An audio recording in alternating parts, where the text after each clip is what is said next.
baik. Ya, baik. Yang saya Iya. satu dari Mbak Natalia, inilah salah satu ex produk ya Kristen. Ngomongnya lembut, lembut, punya intonasi yang enak dan di komen di sini banyak cantik orang. Oh. Itu produk ex Kristen loh Pak Ustadz, Pak Ustadz. Produk ex Kristen ya. Tapi produk ex Kristennya saya nih Pak Kiko, selama saya Kristen seumur hidup dan alhamdulillah sampai saya mualaf, sampai saya berislam sampai detik ini, saya nggak pernah makan yang namanya itu B2 itu nggak pernah Pak. Ngokok itu saya nggak pernah makan Pak. Jadi begini muka saya nggak petak Pak, karena saya nggak mau makan itu Pak. Oke, berarti saya mau bertanya sedikit aja. Apa Boleh, saja boleh. Mbak Natalia bisa menyeberang? Izin diceritakan sedikit story. Kenapa? Apa alasan saya bisa masuk Islam? Yuk, masuk Islam. Ceritakan, Pak. Oh gitu ya. Sebenarnya kalau masuk Islamnya sih pasti karena kebenaran yang ada di dalam Islam ya, kesempurnaan yang ada di dalam Islam. Baik. Tapi pastinya itu kan ada sebelumnya. Sebelumnya saya Kristen. Otomatis saya belajar dulu dong apa yang saya imani sebagai Kristen dulu. Nah, di situ saya mempelajari Bible. Saya mempelajari dan di situ saya itu sangat mencintai yang namanya Yesus. Kan dulu dikenalin Yesus itu Tuhan kan. Baik. Saya pelajari Yesus itu siapa? Katanya Yesus itu Tuhan. Saya pelajari Pak. Nah, ternyata kalau Yesus itu Tuhan, saya mempelajari Bible. Semakin saya mempelajari, saya kok mengenal Yesus itu utusan. Di dalam Yohanes 17:3 Yesus mengatakan ada Allah, satu-satunya Allah, dan mengenal Yesus Kristus yang telah engkau utus. Nah, di sini kok Yesus utusan? Bahkan di ini Markus 12:29. Di situ Yesus pun mengatakan, "Dengarlah hai orang Israel, hukum yang terutama ialah Tuhan Allah kita, Tuhan itu Esa." Ini Yesus mengatakan, bentar, Ustadz Yusuf noise ya? Iya, Ustadz Yusuf kayaknya apa ya? Kayak geruduk gitu ya. Iya. Noise ya. Lanjut Mbak Natalia. Angin AC. Oh, angin Lanjut. AC ya. Oh, angin AC, oke.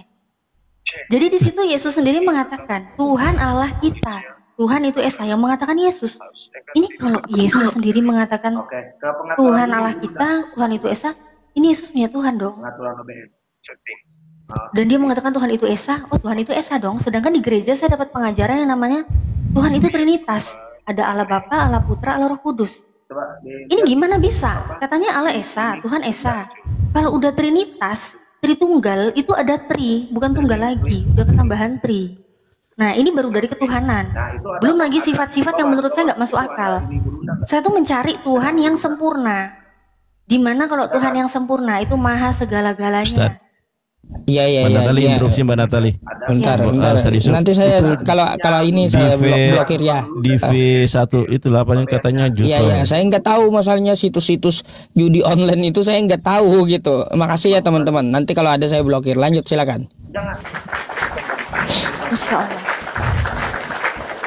Ya, Tuhan itu kan harusnya maha segala-galanya. Tuhan tidak pernah mati, Tuhan tidak pernah lapar, Tuhan tidak pernah ketakutan. Ternyata semakin mempelajari Bible kok saya melihat sifatnya Yesus ini kok manusia, memang manusia banget gitu. Di Matius 12 di Matius 21 ya, Matius 21 yang ke-19 ya, 18 sampai 19. Di situ Yesus merasa lapar. Sedangkan Tuhan itu kan nggak pernah lapar gitu. Itu hanya sebagian hal-hal kecil ya. Sebenarnya banyak sekali kalau saya mau pelajari dalam Bible yang memang benar-benar saya lihat. Ini Yesus memang punya Tuhan. Matius 12:18. Inilah hambaku yang kupilih, yang kukasihi, yang kepadanya aku berkenan. Ternyata setelah dilihat satu perikop, judul perikopnya pun Yesus hamba Tuhan. Hamba Tuhan, ini selagi dia hamba Tuhan, kok hamba Tuhan dijadikan Tuhan ini gimana gitu. Itu yang paling penting sih di situ sih. Tapi selama aku pelajari Bible ini, kalau aku ceritakan semua di sini nggak cukup Pak waktunya Pak, nggak cukup. Karena banyak banget yang saya pelajari di dalam Bible, bahkan kontradiksi-kontradiksi. Terus kemudian hal-hal yang sangat aneh ya Pak ya. Sebenarnya kalau mau melihat agama yang benar itu kan kita nggak hanya melihat dari ajaran kasihnya, enggak ya. Maksudnya kalau hanya mengasihi sesama, saya rasa semua keyakinan pun sama-sama mengajari untuk saling mengasihi, benar ya Pak ya.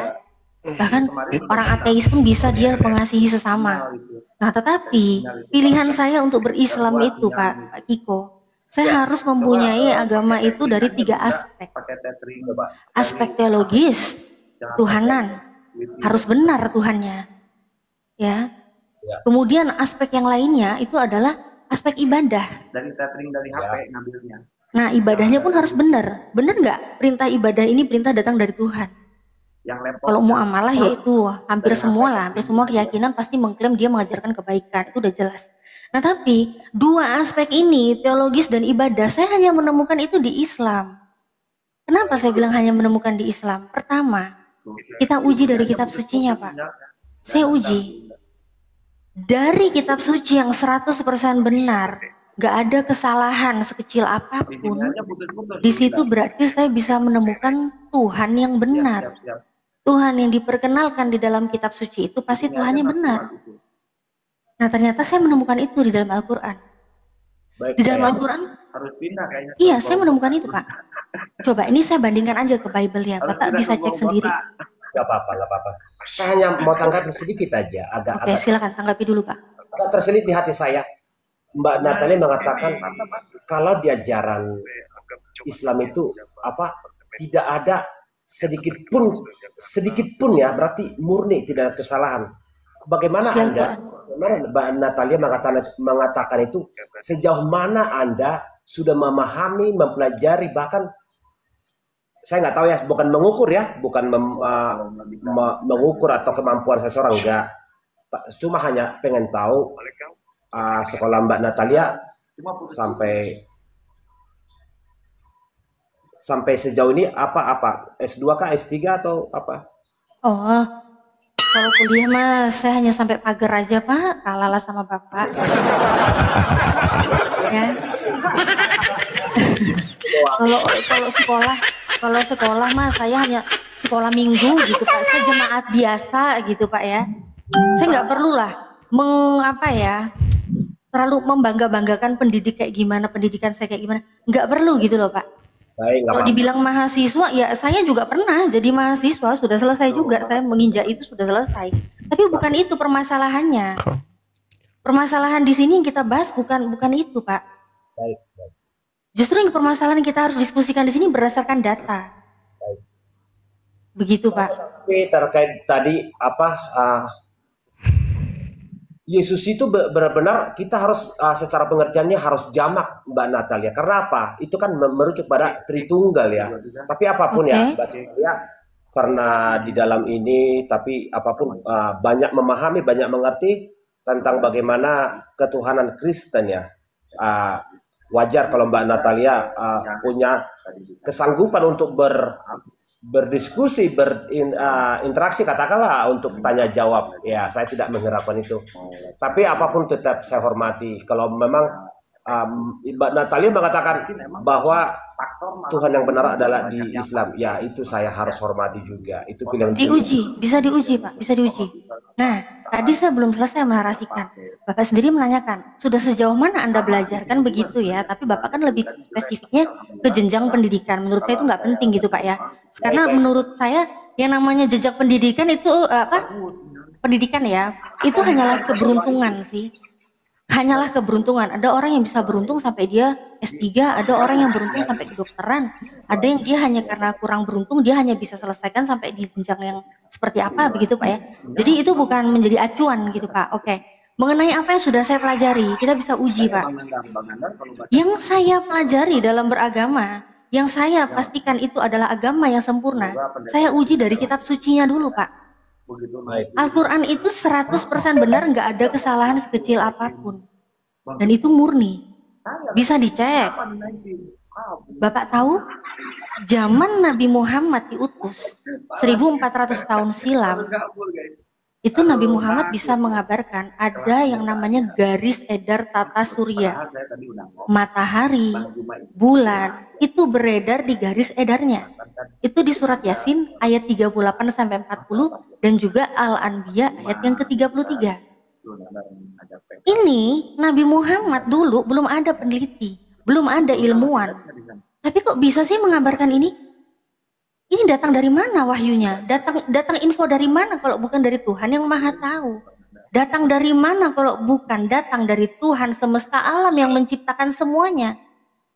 Ini kapasitasnya bukan manusia biasa lagi. Kemudian ada api di dasar laut di dalam surat At-Tur ayat 1 sampai 6. Sebenarnya masih banyak sekali hal-hal yang diceritakan itu zaman Nabi Muhammad diutus. Baik. Dan sekarang Interupsi sedikit Mbak Natalia. Bang Nandar mana? Ya, ya beliau temani saya sebentar aja. Ya, beliau juga mau lab masalahnya. oh Iya, Bang Nandar peran pengganti saya sebentar kan. Saya bilang dari awal dari tadi. Lanjut. iya, makasih Ustadz. Oke, saya lanjut ya.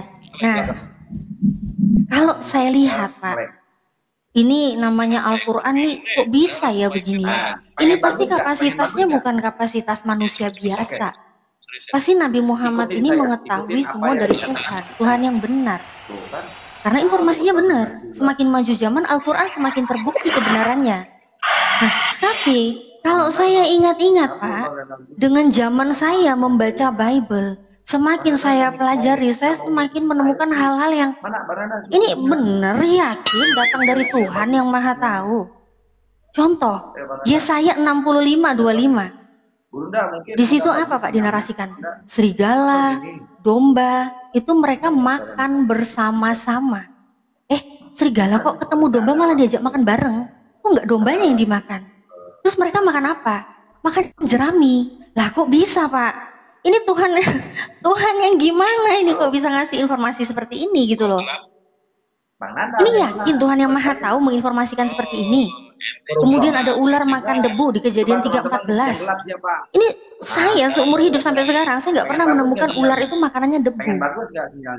Ular itu makanannya apa? Daging. Kita tahu lah rantai makanan. Ular itu makan apa? Masa sih makan debu ular? Ih, ada-ada aja. Ini yakin Tuhan yang benar menginformasikan seperti itu. Bahkan yang lebih kocak lagi, di Ulangan 11:30 ada matahari. Itu terbenamnya di sebelah jalan raya. Ini firman Tuhan atau apa? Ini bisa dicek Pak, Ulangan 11:30. Iya, Ulangan 11:30.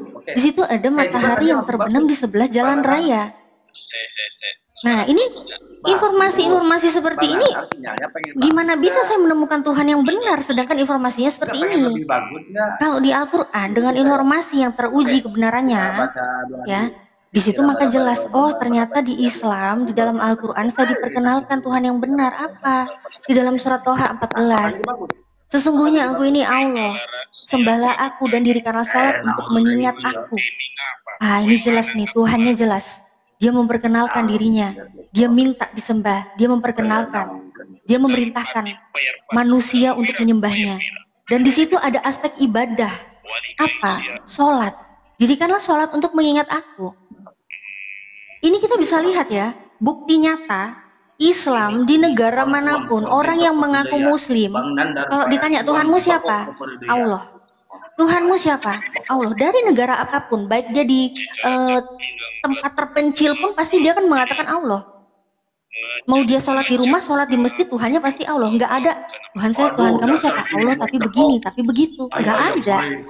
Dan kemudian sholat yang Allah perintahkan, dirikanlah sholat, itu pun sangat jelas. Sholat umat muslim, Islam di negara manapun, kalau sholat itu sama. Nggak ada yang bisa dimodif-modif, nggak ada Pak. Ini perintahnya jelas, mulai dari kita mau sholat, auratnya, bagian mana yang harus ditutup, wudunya jelas, gerakannya jelas. Bahkan di semua negara, kita kalau mau sholat subuh ya pasti 2 rakaat. Sholat maghrib di mana-mana 3 rakaat. Gak mungkin, oh ini ahli ibadah, sholat maghribnya jadi 5 rakaat. Gak ada. Itulah karena perintahnya perintah datang dari Tuhan yang benar. Gak bisa dinego-nego. Itu kita ibadah itu perintah bikinan Tuhan, bukan perintah bikinan manusia. Coba kalau Kristen, Pak Kiko gereja mana di Kristen? Mungkin Protestan, karismatik, atau gereja apa ya kan? Advent mungkin. Banyak teman-teman Kristen, waktu saya dulu Kristen, saya bingung. Pindah-pindah gereja, denom sudah berbeda, ibadahnya liturgi udah beda-beda. Ini sebenarnya aturan ibadah bikinan Tuhan atau bikinan manusia? Sangat berbeda Pak. Disitulah saya menemukan indahnya Islam. Agama yang saya cari selama ini adalah agama yang sempurna. Itu saya dapat di Islam. Gitu, Pak.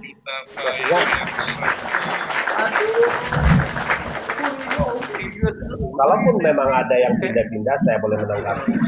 Tetapan dia menyembah dan Tuhan yang disembah dia berpaling kepada sesembahan.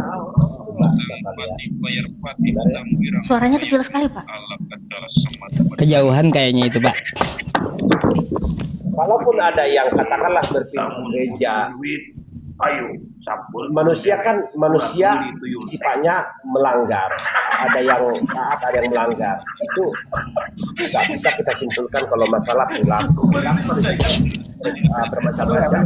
Kalau masalah katakanlah pindah-pindah, ada penyebab kadang-kadang mungkin tidak. Ustaz Yusuf noise. Pindah tinggal, pindah alamat, pindah pekerjaan, mungkin masalah faktor-faktor lain seperti itu Mbak Natalia kan sudah pernah tahu lah di dalamnya kan seperti itu. Bukan karena kenapa, kalaupun itu kan pribadi. Kalau memang ada pun yang sifatnya melanggar pribadi namanya Mbak Natalia. Di sini saya bukan membicarakan oknum, Pak. Kalau oknum saya tahu di semua keyakinan pasti ada oknum. Tapi yang kita lihat aturannya. Yang saya bingung aturan beribadah. Kalau di Islam ibadahnya aturannya jelas. Nabi Muhammad sendiri mencontohkan dan itu perintahnya dari Allah. Nah, tapi kalau Kristen, waktu saya Kristen yang saya bingung, ibadah ini liturginya aja udah beda-beda. Di GBI, di karismatik, ya kan? Karismatik, udah jelas beda loh Pak. Di karismatik ibadahnya gimana? Semarak musiknya, dengan gumbrang-gumbrang dan tepuk tangannya. Belum lagi ada penari tamborin yang pakai roknya dikibas gitu, yang ada pakai pita gitu, ya kan? Pernah aku menari gitu juga, aduh. Ya. Nah, terus begitu saya datang ke gereja seperti GPIB, GKI, dengan khusyuknya, dengan tenangnya, nggak ada tepuk tangan, kecuali sekolah minggu ya. Tapi kalau ibadah raya yang dewasa, nggak ada hal-hal itu. Terus mengenai persembahan pun, kantong persembahan, ada yang bisa ngasih sebelum khotbah, ada ngasih yang setelah khotbah, ya kan? Tergantung gerejanya kan. Semua ibadahnya itu aturannya beda-beda gitu loh. Tiap denom sudah berbeda. Makanya saya bilang, ini perintah ibadah ke gerejanya aja dari mana? Yang katanya Yesus Tuhan, di dalam Bible, Yesus saja tidak pernah memerintahkan untuk ke gereja. Gak ada datanya Yesus memerintahkan untuk ibadahlah di gereja. Gak pernah ada. Bahkan Yesus sendiri mengucapkan kata Kristen pun gak pernah ada. Nah, tapi kok bisanya ada Kristen yang terbentuk menganggap Yesus Tuhan dan mereka beribadah di gereja dan tiap denom itu berbeda-beda.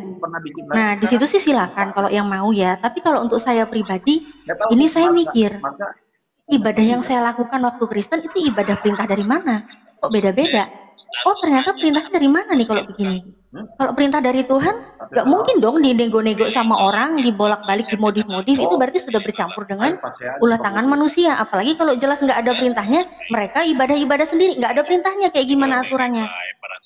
Aturan dari mana kalau hal itu, Pak? Yang saya bicarakan di situ, bukan oknum, bukan masalah orang mau gimana-gimana, saya nggak bicarain itu, Pak. Kalau oknum mah, semua agama pasti ada oknum. Yang kita lihat aturannya. Silakan, Pak.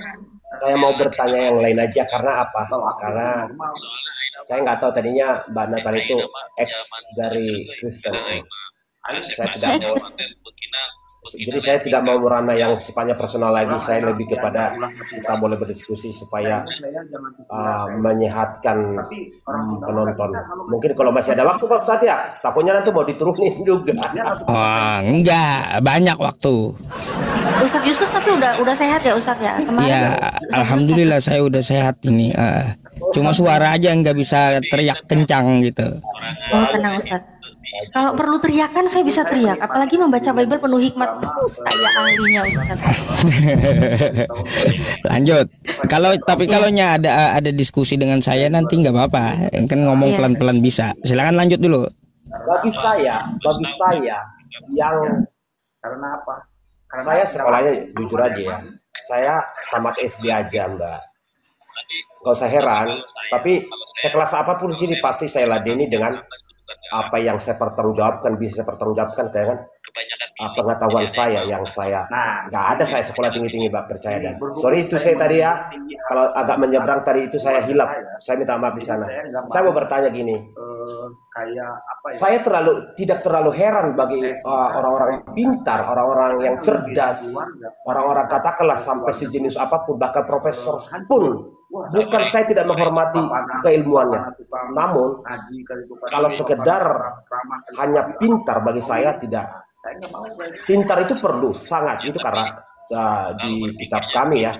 Saya katakan sekarang kitab kami ya Mbak Natalia. Pintar aja nggak cukup, karena kalau menurut pemahaman saya, penghayatan saya untuk boleh sebagai yang menerima hikmat dan ajaran yang benar dari Tuhan itu adalah harus vertikal dan horizontal apapun di dunia ini. Bagaimana dia boleh berinteraksi buat sesama manusia, baik orang sekecil apapun, sebesar apapun, baik pintar, tidak pintar. Saya melihat dari perbuatannya. Bagaimana Mbak Natalia untuk menanggapi ini? Kita untuk menerima ajaran itu, yang Mbak Natalia boleh menanggapi perkataan saya. Ajaran. Ya, sebenarnya kalau ajaran apalagi diskusi kayak gini, kita diskusi lintas agama ya. Yang paling penting ya memang kita menggunakan akal. Yesus sendiri pun berpesan seperti itu, Pak. Akal yang dipakai. Yesus mengatakan apa di Markus 12 yang ke-30? Kasihilah Tuhan Allahmu dengan segenap hatimu, dengan segenap jiwamu, dan dengan segenap akal budimu, dan dengan segenap kekuatanmu. Ini akal itu harus dipakai, Pak. Kalau orang Islam sih memang bilang banyak sekali ayat-ayat di Al-Quran. Itu Ustadz Yusuf habis Quran, Ustadz Yusuf bisa kasih datanya ya, dalilnya di Al-Quran. Banyak sekali yang menjelaskan memang Islam itu untuk orang-orang berakal, untuk orang-orang yang berpikir. Nah, tapi di Kristen pun sebenarnya Yesus sendiri mengatakan untuk mengenal Tuhan, mengasihi Tuhan, kita harus menggunakan akal.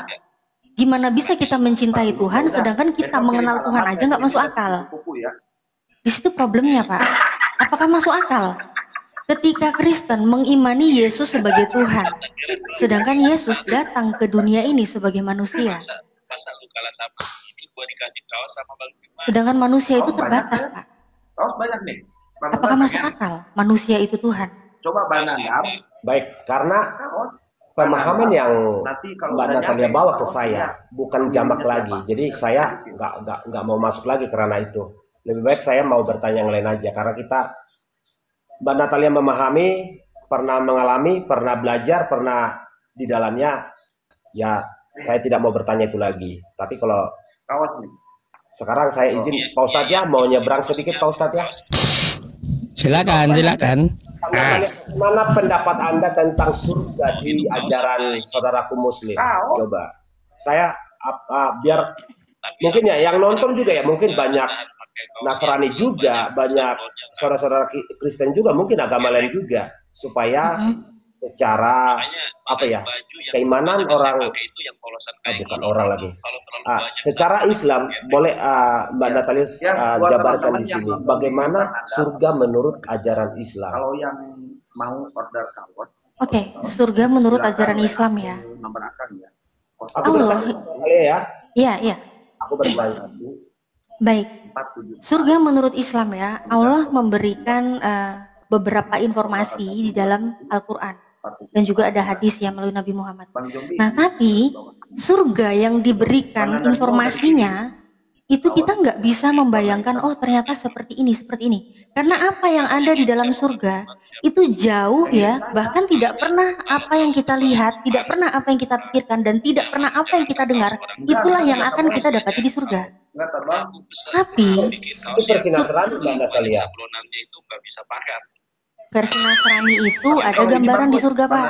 Matius 21:31. Pemungut cukai dan perempuan-perempuan sendal lebih dahului kamu masuk dalam kerajaan Tuhan. Itu di Kristen, pesendal duluan masuk surga. Nah, tapi di Islam, di dalam surat Al-Baqarah ayat yang ke-25, di situ Allah menjanjikan surga kepada orang-orang yang beriman. Orang-orang yang beriman kepada Allah itu akan mendapatkan surga kekal di dalamnya. Jadi beda, Pak ya. surga yang diberikan Allah menurut Islam itu kepada orang-orang yang beriman, orang-orang yang berbuat baik, bukan orang-orang yang bersendal. Ya, di situ Pak kalau di Islam. Itu konteks yang saya tidak mau terima. Gak mau terima. Karena Yang mana yang Bapak nggak mau terima yang mana? Kalau Al-Quran nggak apa-apa, Bapak nggak terima kan Bapak bukan Islam. bukan itu. Terus yang mana? Ajaran agama saudara-saudaraku Muslim, saya nggak boleh menyangkal dong, nggak boleh. Iya, terus yang Bapak nggak terima yang mana? Bible. Harus paham ya, setiap saya bicara, saya harus berusaha memahami pola pikir, cara berpikir Mbak Natalia supaya tidak bentrok dia. Oke. Tadi kan Mbak Natalia bilang tempat perempuan-perempuan bersundal. Itu jangan Mbak Natalia itu ya, setelah banyak paham tentang Alkitab sehingga mencabut-cabut katakanlah mengambil satu-satu kitab untuk menaruh untuk hal-hal yang tidak semestinya, begitu Mbak Natalia. Karena Anda pernah di dalam, tidak semestinya harusnya. Enggak semestinya ya, padahal di situ Yesus sendiri yang mengatakan, sesungguhnya pemungut-pemungut cukai dan perempuan-perempuan sendal akan mendahului kamu masuk dalam kerajaan Tuhan. Artinya, Yesus sendiri yang ngomong. Gimana artinya? Sebenarnya Mbak Natalia paham, tapi kenapa sebaiknya kita harus menghormati keragaman dalam itu? Ya saya hormati, makanya silakan jelaskan Pak, itu maksudnya apa? Ketika orang berbuat salah, dia mengaku paling tinggi ilmunya, paling benar, katakanlah dia menjudge seseorang, menghakimi orang. Ketika Tuhan Yesus melihat, saya rasa Mbak Natalia tahulah. Karena saya saya nggak pintar, tapi saya mau belajar banyak tentang apapun. Saya mau teruskan. Ketika manusia menghakimi seseorang, kehadiran orang itu harusnya ngaca dulu pada dirinya. Apakah kamu tidak pantas menghakimi orang? Apakah tidak ditemukan kesalahan pada dirimu? Kira-kira begitu Mbak Natalia. Makanya disebut perempuan-perempuan sundal. Kenapa? Jadi tidak ada jaminan kalau segala yang penghakiman manusia atau tindakan manusia, ukuran manusia tidak berlaku buat Tuhan. Tidak mutlak, hanya batas manusia di bumi Mbak Natalia. Baik, Bapak udah pernah baca belum Matius 21:31? Begini Mbak Natalia, kalau masalah baca sudah hampir 3 kali, ini mau 3 kali karena saya wajib ayat. Tapi izin saya kalau di tes, kalau banyak pun teman-teman saya agama Muslim menghafal ayat, saya tidak heran karena itu mungkin Anda teman belajar, suka belajar, seorang akademis pengen tahu apapun di dunia ini manusia boleh belajar apapun. Jadi kalau ada mengatakan saya, tahu nggak isu ini? Tahu nggak ayat ini? Itu bagi saya tidak perlu. Tapi saya menghormati orang yang paham banyak ayat, yang tahu bisa. Bapak ini menghormati nggak apa yang Yesus sampaikan? Pasti 100%. Nah, oke. 100%. Jadi kalau Bapak menghormati apa yang Yesus sampaikan, saya pun menghormati juga sih. Saya nggak berani loh ya menentang apa yang sudah Yesus sampaikan di Bible. Itu iman Kristen silakan. Jadi di saat Yesus mengatakan di Matius 21:31, Yesus mengatakan sesungguhnya, ini sesungguhnya loh, Yesus ngomong serius loh. Ya. Sesungguhnya pemungut-pemungut cukai dan perempuan-perempuan sendal akan lebih dahulu mendahului kamu masuk dalam kerajaan Tuhan. Ya saya nggak mau menafsirkan macam-macam gitu. Tapi kalau orang Kristen mau menafsirkan, mau mengimani seperti apa itu silakan. Nah di sini Yesus mengatakan seperti itu.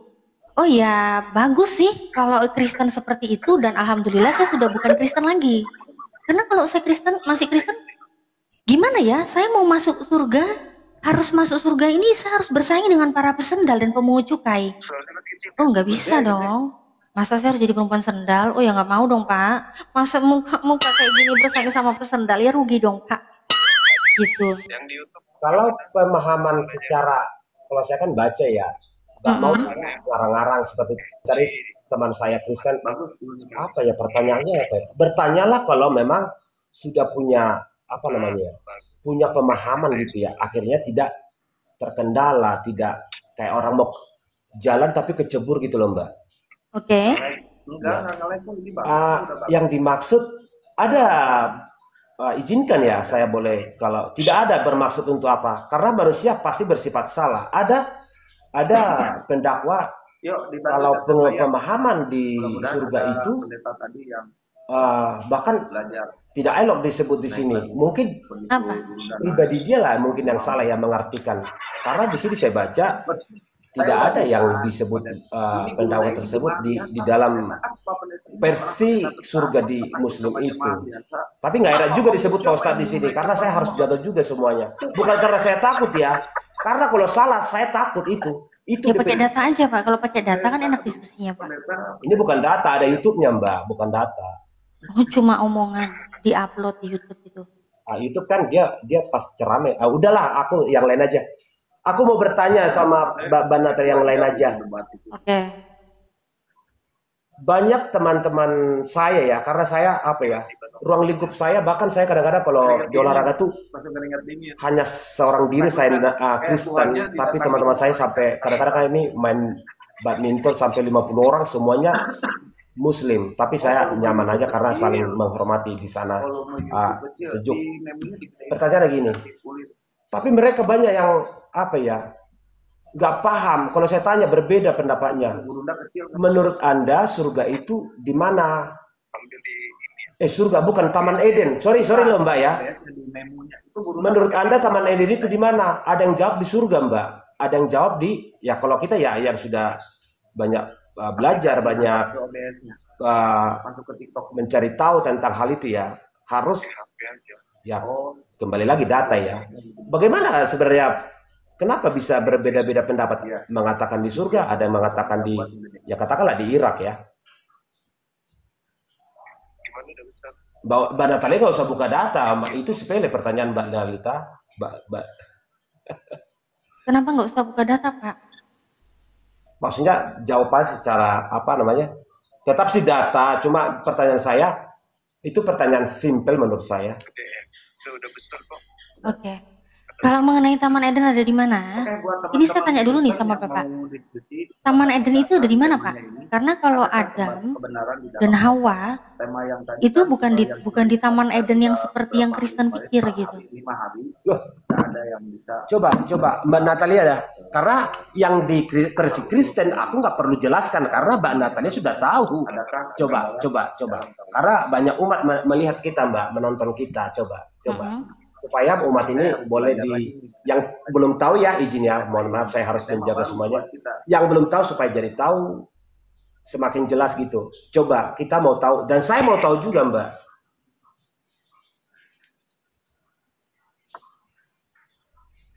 Apakah Taman Eden itu di surga menurut Mbak Natalia? Iya. Iya. Ini di dalam surat Al-Baqarah ayat yang ke-35. Nah, tapi saya tanya ke Bapak nih, kalau di Kristen itu sebenarnya Taman Edennya di mana? Kembali lagi nanti ke pertanyaan saya, sebenarnya Kristen ini keturunan siapa? Gini loh Mbak, izin. Tidak ada keinginan untuk mencobai orang, enggak. Jauhlah dari saya itu. Mbak Natalia kan dari Kristen. Iya. Jadi tanpa harus jawab pun Mbak Natalia sampai saat ini udah tahu kalau Taman itu di mana. Ya di mana Bapak sendiri tahu nggak? Bapak kan masih Kristen sampai sekarang. Pengawal. Pemahaman kami Taman Eden itu bukan di surga, Mbak Natalia. Oke, Taman Eden bukan di surga. Ya kan, bahkan di Alkitab Sabda pun juga menjelaskan gitu bahwa ini ada di wilayahnya Efrat dan juga Sungai Tigris dekat situ. Oke ya. Nah makanya kalau Taman Eden itu bukan di surga, sedangkan Taman Eden itu di bumi itu sendiri, makanya kembali lagi ke Kejadian 2:17. Kalau Taman Eden itu sudah memang di bumi sendiri, dan di situ Tuhan Anda mengatakan di saat Adam dan Hawa makan buah itu pada hari itu juga pasti engkau mati. Ya berarti hitungan harinya pun hari di dunia. Satu hari 1 kali 24 jam. Di saat matahari terbit, matahari terbenam. itulah satu hari. Tapi kok Adam dan Hawa di saat makan, Rick, temanya ini perkataan Tuhan benar apa tidak? Kalau benar mereka mati, Kristen keturunan siapa? Kembali lagi ke situ, Pak. Akan ketemu nanti. Baca dulu temanya. Sebuah narasi kita akan bertemu di tengah. Baik. Tuhan menciptakan manusia bukan di surga loh, ya benar ya, bukan di surga. Tuhan menciptakan Adam dan Hawa itu bukan di surga. Tapi Mbak Natali mengatakan surga bukan. Tuhan menciptakan Adam dan Hawa itu bukan di surga, tapi di Taman Eden. Tapi pemahaman Mbak Natali baru saja saya dengar kalau Taman Eden itu di surga. Berarti apakah Enggak nyambung. Saya nggak bilang Taman Eden di surga, enggak. kan saya tanya Adam dan Hawa awalnya itu di surga. Taman Eden. Bukan di Taman Eden. Kalau di Bible itu kan mengimani di Taman Eden, sedangkan Taman Eden itu lokasinya di bumi, di Oke. Tigris, dekat Efrat. Saya bertanya, Ya. Taman Eden menurut ajaran, kan saya bertanya loh Mbak ya, Iya, saya juga menjawab loh Bapak. Makanya saya di sini juga bertanya kepada Bapak. Taman Eden menurut versi Islam, biar kita sama-sama tahu dan banyak umat menonton sekarang, di mana versi Islam, silakan dijawab. Di surga, Pak. Di surga, bukan di Taman Eden, bukan di bumi, di surga. Taman Eden di surga, Bukan Taman Eden. Di Islam bukan di Taman Eden, Pak. Di Islam bukan di Taman Eden. Di surga. Bukan di Taman Eden. Kalau Taman Eden itu di Bible, itu di Kristen mengimani Adam dan Hawa itu di Taman Eden. Ternyata Taman Eden, kalau kita lihat di dalam literasi Alkitab Sabda, literasi kekristenan sendiri, Taman Eden itu adanya di Tigris, di Efrat, di wilayah itu. Nah, ternyata Taman Eden di Kristen itu di bumi. Kalau di Islam bukan Taman Eden, Pak, di surga. Beda. baik, oke, aku belokin tapi nanti berujuk kembali lagi ke sana Mbak ya. Ini Bapak maunya apa sih, Pak? Bukan maunya apa, harus pada Ya. harus kita pertanggungjawabkan setiap apa yang kita narasi. Iya, makanya kalau setiap narasi harus dipertanggungjawabkan, cobalah tolong satu aja Bapak pertanggungjawabkan deh itu kejadian 2:17 itu gimana gitu loh, Pak. Jangan belokkan dulu Mbak, nanti saya pertanggungjawabkan setiap Mbak yang bertanya pertanyaan apapun ke saya harus jawab sebisanya saya jawab Mbak. Kita clearkan dulu biar penonton disedarkan pikirannya jadi tahu. Tidak ada maksud keinginan, hanya keinginan kita untuk boleh tahu sama-sama. Oh versi ini begini. Taman Eden itu saya tanya tadi kan, kalau pemahaman kami memang tadi Mbak Natali sudah sebut. Di manakah Taman Eden itu menurut versi saudaraku ajaran Muslim?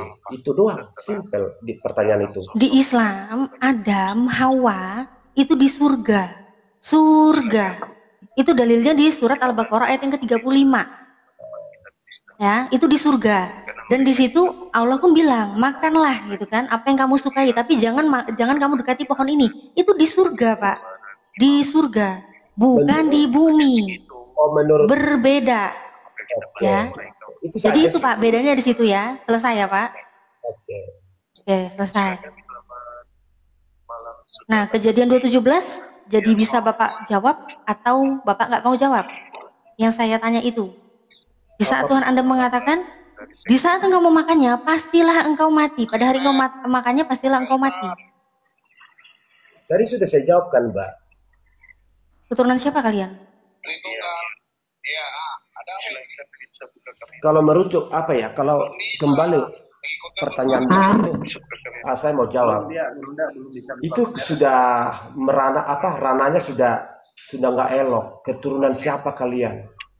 Kalau kita berbicara di masa Adam, Anda pun masuk di dalamnya. Oh, tapi berbeda. Berbeda, Pak. Adam ada berapa orang, Mbak? Loh, Coba. bukan masalah Adam berapa orang.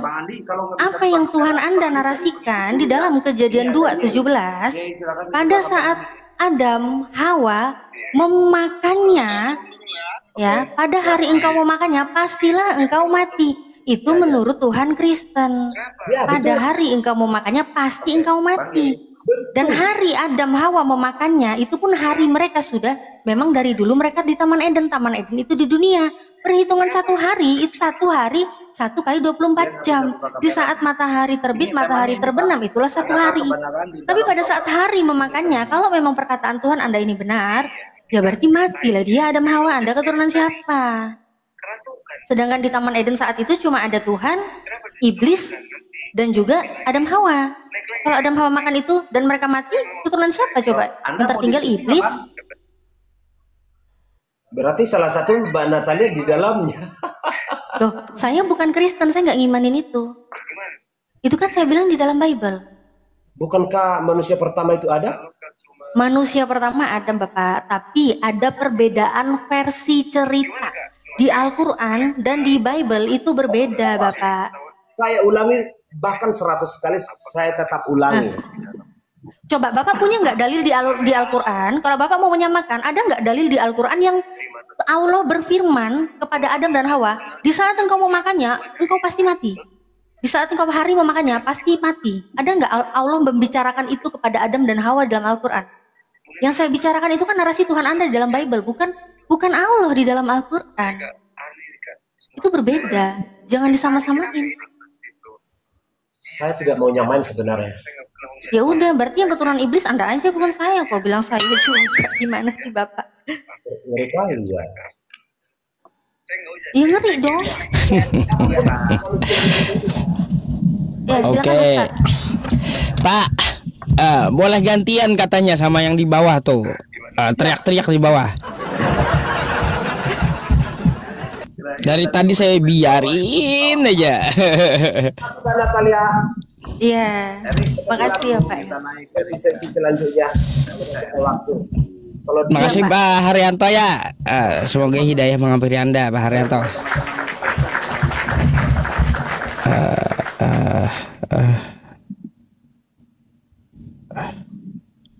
Izin di follow ya. Ini aku naikin akunku. Akun baru juga bikin.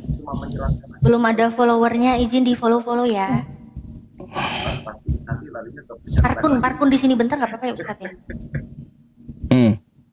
Nubuatan penyaliban. Natalia Iriani 09.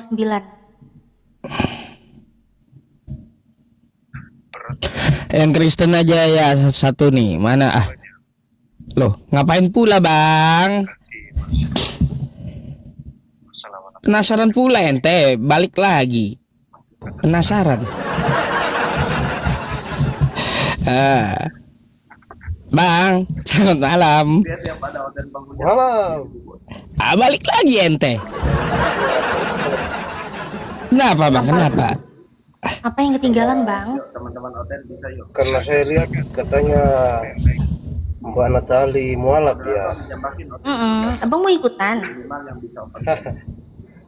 Kalau Teh Erik mah bukan manusia. Saya mau bukan apa sampai sejauh mana kenapa Mbak Natali bisa mualaf? Oh, tadi mah udah dijelasin Bang. Kalau mau Ya. tahu lebih jelasnya, langsung aja ke channel YouTube Natalia Iriani. Oh, Di situ ada kisah mualaf saya, betul sekali. Dan sudah meneliti Alkitab ya. Iya, baca Bible. Ini sambil di follow ya, soalnya akunku pada bertumbangan berserak ya. Tumbang, aku baca Bible entahlah. TikTok nggak kuat dengar aku baca Bible, tumbang akunku. Follow ya. Jadi nanti dilihat aja di YouTube-nya itu Bang ya. Kalaunya mau bertanya yang lain silahkan nih. Tadi abang ini udah naik juga, cuma penasaran dia mungkin. Penasaran. Silakan, penasaran abangnya. Silakan Bang Jadi- Dika. Mbak Natali apa? Apa? Kalau menurut Mbak Natali setelah belajar Islam di apa surganya Islam itu bagaimana? silakan dijawab Oten. Ya itu tadi. Apa yang kami dapatkan di surga Islam Ya. itu tidak bisa saya ucapkan sekarang pastinya bakal apa. Karena apa? Yang di dalam surga yang akan saya jumpai itu yang tidak pernah saya lihat di dunia ini, yang tidak pernah saya pikirkan di dunia ini, dan yang tidak pernah saya dengar di dunia ini. Itu yang saya dapatkan. Tapi yang pasti di surga itu apa saja yang saya inginkan itu ada. Dan nikmat terbesar penghuni surga itu adalah bisa melihat Allah. Ya. Itu nikmat terbesar. Tapi kan kalau yang jelas yang sering saya lihat katanya kan jelas kalau laki-laki itu ada 72 bidadari ya begitu. Oh, Kalau ada 7 bidadari. ya, kalau untuk perempuan sendiri bagaimana? Untuk perempuan sendiri maksudnya gimana? Apanya ini, Bang?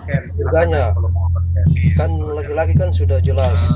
Katanya di surga dapat apa kalau Mbak Natalia? Ya, Oh, ya dapat apa aja yang aku mau, Bang. Tapi kalau mengenai misalnya ingin disama-samakan ya, Ustadz, maaf noise Ustadz. ya, Tapi kalau mau Noise ya. disama-samakan ya, Abang ini kan kebanyakan Kristen-Kristen nanya nih, laki-laki di Muslim dapat 72 bidadari. Ya padahal itu juga sebenarnya ada syaratnya ya. ya, Ada ya. syaratnya kan gitu. Dan itu pun dalilnya bukan di Al-Qur'an. Nah, Oh, tapi kalau ditanya perempuan dapat apa? Perempuan Muslim dapat apa di surga? Ya sebenarnya ya Bang ya, kalau dibilang mau dapat apa, kami sih perempuan Muslim itu, perempuan Muslimah ya, kami nggak menggatal gitu loh Bang.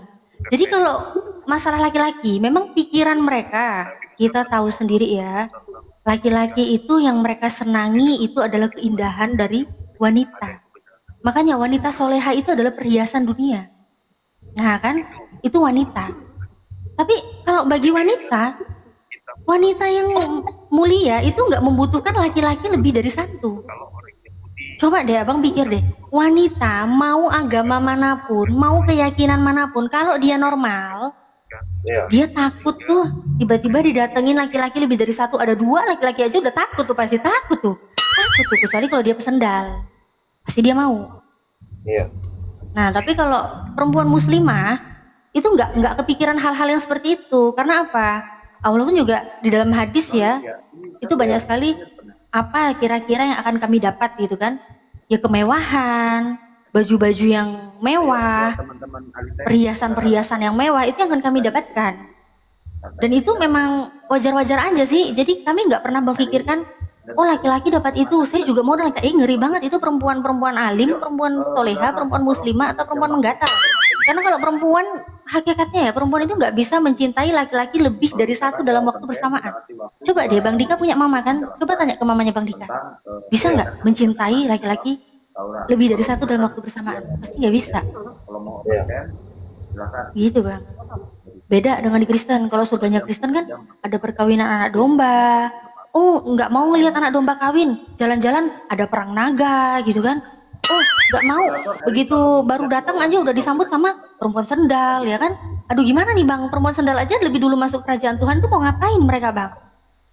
Kalau bidadari kan disediakan untuk laki-laki ya kan? Jadi itu nggak dipakai buat saling apa ya, kayak pesendal-pesendal bakti gitu ya. Hosea 4:14 ya, nggak kayak gitu loh, nggak kayak gitu kalau di Islam. Oh, Jadi bidadari itu terjaga dan dia bukan manusia, bukan makhluk yang dipakai rame-rame, bukan. Beda dengan pesendal yang lebih dulu masuk Nah, kerajaan tuh Tuhan. baru tahu kan apa maksudnya bidadari itu ya. ya. Ada lagi Bang? Apakah misalnya dalam Islam, menurut Islam ya, misalnya suami istri ini mati, masuk surga, apakah masih bisa bersama-sama? Begitu.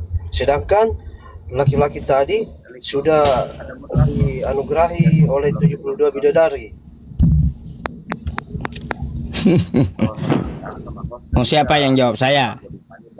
Ya, Silakan semalam. Ustaz. Baik, gini aja dah ya Bang ya. Apa yang dikatakan oleh Mbak Natalia Iriani tadi itu ada sebab musababnya. Sebenarnya dulu waktu Islam didakwahkan kepada kaum kafir Quraisy, ya, kepada kafir Quraisy itu dia suka dengan para wanita gitu. Nah, lalu mereka bertanya, jika kami masuk Islam, apakah kami dapat perempuan?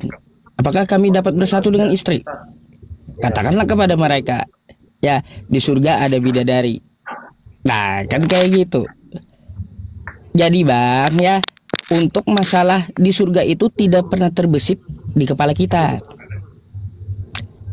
Jadi kalau kita bisa bilang ya, kita bisa bilang waktu saat itu di surga itu ada bidadari 72 sesuai hadis. Itu karena pertanyaan dari orang-orang kafir Quraisy yang suka dengan perempuan. Padahal bukan seperti itu surga itu, enggak terbesit di pikiran kita sama sekali gitu. Jadi itu adalah metode dakwah yang digunakan zaman dulu oleh Rasulullah. Ada iming-imingnya, apa yang mereka sukai, ayo ya Allah sediakan di surga. Mereka suka khamar, bertanya mereka, yas'alunaka 'anil khamri wal maisir. Allah sediakan juga khamar di surga gitu. Tapi tidak memabukkan. Apa yang dia senangi. Artinya apa? Surga itu apa yang dia senangi pasti ada gitu. Gitu bang. Jadi gitu aja Anda mikirnya. Bukan itu cuma metode dakwah Nabi Muhammad SAW. Ada juga yang apa ya, laki-laki cuma setia satu istri, nggak mau wanita lain. Ngapain dia sama bidadari, kata dia.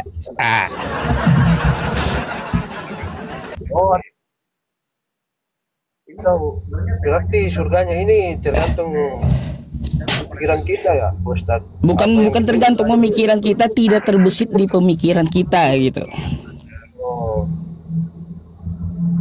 Intinya padahal kita lebih itu hanya gambaran-gambaran aja yang diceritakan Mbak Natalia Iriani itu. Di Al-Quran itu gambaran-gambaran semuanya. Padahal lebih dari itu gitu. Nggak bisa dipikirkan karena nggak bakalan terbesit di otak manusia, kata Allah, surga itu. Daripada gini aja bang, daripada kita repot memikirkan isi surga ya, yang mana kita belum tentu juga masuk surga kan gitu. Lebih baik kita menghindari bagaimana caranya agar tidak masuk neraka. Menghindari caranya agar tidak masuk neraka. Itu yang patut dan perlu dan harus serta sangat masuk ke dalam otak kita, harus kita pikirkan gitu. Bagaimana kita caranya menjauh dari neraka, bukan kita berhayal tentang isi surga. Ngapain? Tapi Pak Ustadz, ada saya dengar kalau setiap umat muslim akan masuk neraka dulu, tapi ujung-ujungnya akan mendapat surga. Mau sejahat apa dia, mau berzina, mau mencuri. Begitu. Baik, sekarang saya mau tanya abang, kalau kayak gitu, abang mencuri masuk penjara nggak? Ya pasti. Masuk penjaranya berapa bulan? Berapa tahun? Tergantung. Berapa tahun misalnya? Ya 3 bulan kah? 6 3 bulan masuk penjaranya karena mencuri. Baik. Ya. Setelah 3 bulan Anda ngapain? Bebas. Ya udah, gitu orang yang bikin dosa.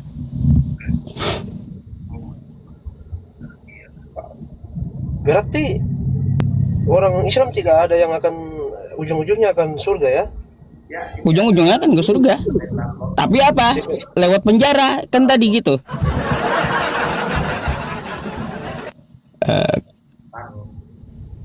Tapi neraka itu pastinya panas loh. Ya iyalah, siapa mau juga di neraka, makanya pikirkan cara menghindarinya. Iya. Karena jadi 2 bang, penghuni neraka itu 2. Satu yang kekal, satu tidak kekal. Yang kekal itu adalah kafir dan musyrik. Yang tidak kekal itu adalah muslim yang berbuat dosa besar. Iya. Habis masa hukumannya dia ditarik juga. Karena apa? Ada hadisnya. 1 titik saja ada imannya dalam hati, dia akan ditarik ke surga. Gitu. Jadi enggak perlu mikirin menghayal isi surga kayak gimana, kejauhan itu. Lebih baik pikirin cara menghindari api neraka. Kalaunya neraka itu kita perlihatkan ya, kalaunya neraka itu diperlihatkan oleh Allah saat ini bang ya, ke hadapan kita semua, abang lihat langsung mati pasti. Abang lihat aja pasti langsung mati, kecabut sendiri roh Anda. Makanya lebih baik kau pikirkan cara menghindari itu gitu, daripada kau berhayal berfantasi tentang masalah surga. Iya, karena yang saya dengar surga Islam itu untuk mencapai surga itu sangat berat. Karena meskipun saya misalnya sebagai laki-laki nih, hidup saya sudah suci, saya sudah menjauhi dosa, tapi istri saya di belakang dia berbuat berbuat dosa, tetap saya yang tanggung dosanya. Berarti tetap saya masuk neraka dong, Ustaz. Kata siapa? Wala taziru waziratu wizra ukhra. Seseorang tidak akan menanggung beban dosa orang lain. Anda tidak mendidik anak istri Anda dalam Islam, Anda berdosa tidak mendidik. Nah, kalau Anda sudah didik anak istri, lalu istrinya kagak mau sholat, bukan dosa Anda, dosa istri. Oh, ada dalilnya begitu ya? Ya iya, Anda itu dosa mendidik kenanya. Makanya perlu belajar, Bang. Ya. Nah, jangan masuk Islamnya, jangan nggak tahu ajarannya kayak gimana, kan kayak gitu. Oh. Ya, Oke. Ada satu pertanyaan lagi. Apa tuh? Mungkin surga neraka sudah clear. Nggak apa-apa, ya nggak apa-apa teman-teman. Satu lagi beliau mau bertanya, silahkan. Semoga beliau mendapat hidayah. Amin. Ini tuh Mbak Natalia. Apakah misalnya Mbak Natalia, pastinya saya sudah dengar kemarinnya sudah ada suami. Kan di dalam Islam kan poligami itu tidak ini lagi kan, tidak asing lagi. Jadi kalau misalnya suaminya mau menikah lagi, apakah Mbak Natali siap? Oh, aku sudah siapkan calon istri, tapi suamiku yang nolak. Memang, aku udah siapin calon istri, udah aku bawa ke rumah. Cantik juga dan soleha juga. Ada yang masih Aduh, malah disediakan. Ada yang masih ting-ting, suamiku nggak mau. Ada yang udah janda, suamiku pun nggak mau. Dia takut, soalnya pertanggungjawabannya besar, berat tanggung jawabnya. Dia takut. Pertanggungjawabannya akhiratnya ya. Kalau masalah dunia sih nggak usah takut lah, kan rezeki kan Allah pasti ngasih gitu ya. Ya. Dan setiap orang pasti ada rezekinya. Yang dipikirkan bukan itu. Takut pertanggungjawaban di akhirat. Ustadz Yusuf ketawa-ketawa. Ya iyalah. Berat, Mbak. Takut. Berat. Enggak usah mikir enaknya, Bang. Ya, Mbak Natalia aja sampai dia tawarin lakinya lakinya bersuami lagi. Tapi lakinya mikir dosa itu lakinya pinter gitu. Beristri lagi, Ustadz, bukan bersuami lagi, Ustadz. Masa suamiku nyari suami? Oh gitu ya, lu salah narasi. Jadi suaminya itu disediakan lagi istri, kan kayak gitu. Karena suaminya pintar ya, Bang ya, dalam Islam dia paham bahwa berpoligami itu harus betul-betul adil. Kalau nggak adil dosa. Meskipun disediakan dia nggak mau. Nggak mau.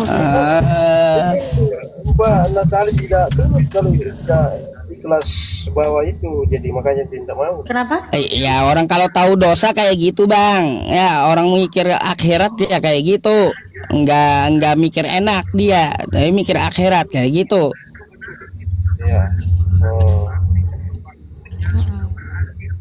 Emangnya kenapa sih, Bang, kalau Islam boleh poligami? Emang Kristen sendiri kenapa, Bang? Masalahnya di mana kalau Kristen mau poligami? Ini kan banyak yang saya lihat, banyak yang kalau di poligami menangis, padahal itu kan sudah dalam ajaran Islam kan?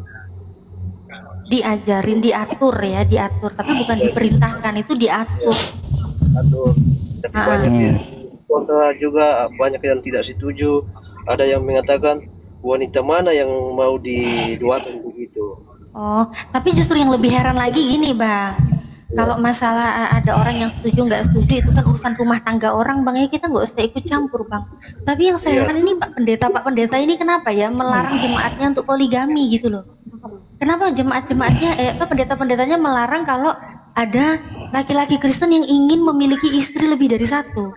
Sedangkan di Bible sendiri mengatur apabila seorang yang punya 2 istri, nah itu ada aturannya. Ya. Ada di Bible di Ulangan 21:15.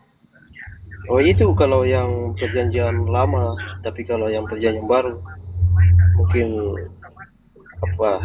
Oh, jadi perjanjian lama sudah nggak dipakai ya, Bang ya? Ya mungkin istilahnya disempurnakan lah begitu. Apa yang Disempurnakan tidak, gimana? ya maksudnya apa yang tidak relevan di perjanjian lama disempurnakan di perjanjian baru. Nggak sempurnanya gimana bang? Karena hukum Taurat aja itu sempurna loh. Itu kan Ya, terdapat di maksudnya- Taurat.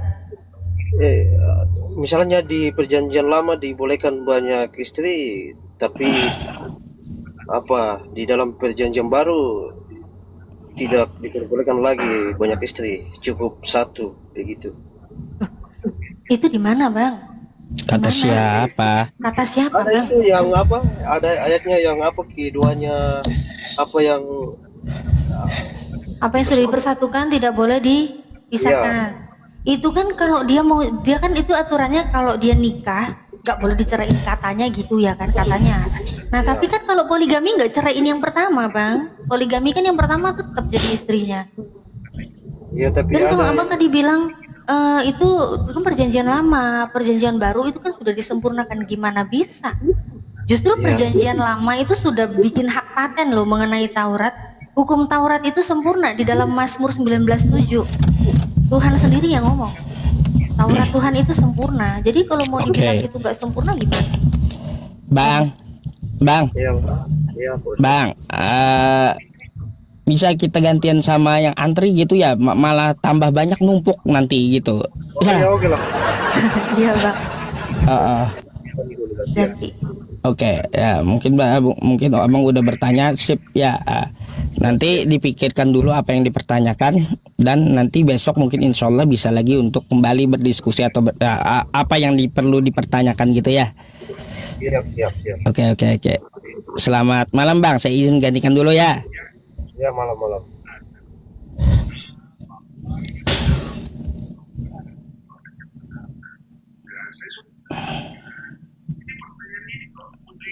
Apa Panber?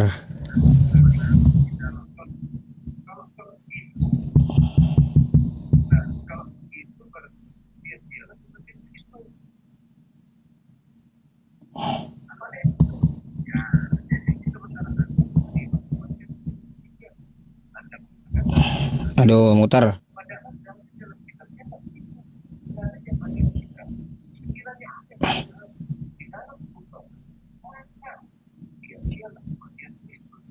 Ya Ustadz Yusuf kalau udah kemalaman nggak apa-apa, kalau Ustadz Yusuf udah mau tutup,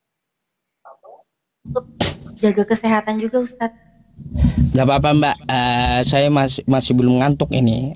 Mau ini lagi. Tapi kalau Mbak sama suaminya mau tidur duluan silakan. Gak apa-apa. Halo, selamat malam. Malam Bang. Abang Islam atau Kristen?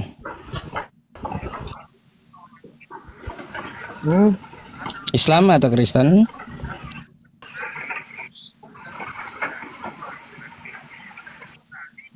Bang? Hindu. Waduh Hindu. Aduh Hindu. Open cam dulu. Open cam. Jaringannya nggak bagus. Ayo udah, saya turunkan dulu dah kalau gitu ya. Kalau jaringannya nggak bagus, nanti aja nunggu bagus.